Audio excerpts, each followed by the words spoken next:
Well, domestic violence remains a pervasive issue affecting thousands of families across Houston and beyond. During Domestic Violence Awareness Month, organizations like the Houston Area Women's Center, they're working harder than ever to ensure that victims know help is available. Our Rochelle Turner continues this coverage on this topic. She's joining us to discuss the call center at the Houston Area Women's Center. Rochelle, good morning. Oh, and Sophia, good morning. The Houston Area Women's Center, also known as HAWC, has been a lifeline for survivors of domestic violence for over 47 years. With October being Domestic Violence Awareness Month, I had a chance to speak with Celinda Guerra, the director of Hotline and Crisis Intervention Services, about their critical role the hotline plays in saving lives. On average, HAWC answers about 120 calls a day, most related to domestic violence or sexual assault. Last year, HAWC answered over 42,000 calls. When it comes to a survivor calling the call center, what is something that a dispatch supervisor may look out for or may pay attention to? It's always important for us when we're taking calls on our hotline to make sure that we're assessing for safety. We know how important safety is in domestic violence cases, so we want to make sure that we take the time to ask some important questions to really put into perspective what survivors are experiencing so that we know how to correctly respond. What are some of those questions that you guys may ask a survivor?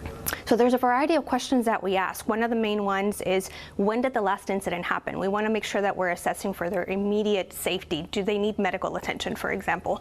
We also ask if the person that's hurting them has access to a weapon, and have they threatened them in the past before?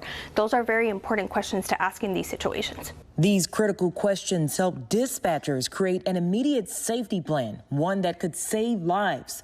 But sometimes making a phone call isn't an option. So the chat feature that we're able to offer right now has really turned out to be yet another life-saving resource for survivors. So for those that may not be able to make that phone call safety, or may not be able to make that phone call because their perpetrator is present, being able to do it in a more discreet way by accessing our chat can really make a difference. Technology can be both a tool for safety and a weapon of control. Abusers may track phones or monitor messages, making it harder for survivors to escape. So it's really, really important for us to ensure that, first of all, it is safe for them to talk. Next, to get them to a safe place where they can actually talk, so that we can then develop a very specific safety plan for their situation. So whether it includes the things that are important for them to take, like medication, or important things to consider, like, children, when is the safest time, to be able to leave the situation with their children. No one deserves to be experiencing domestic violence. We are here to support them.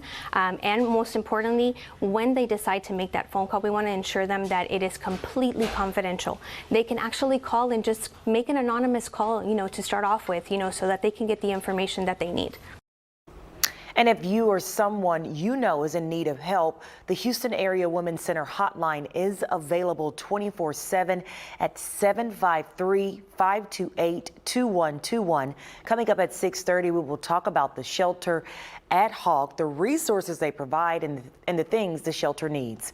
Reporting in the studio, I'm Rochelle Turner, KPRC 2 News. Yeah, because people can definitely help out if they so choose. All right, Rochelle, thank you so much for that.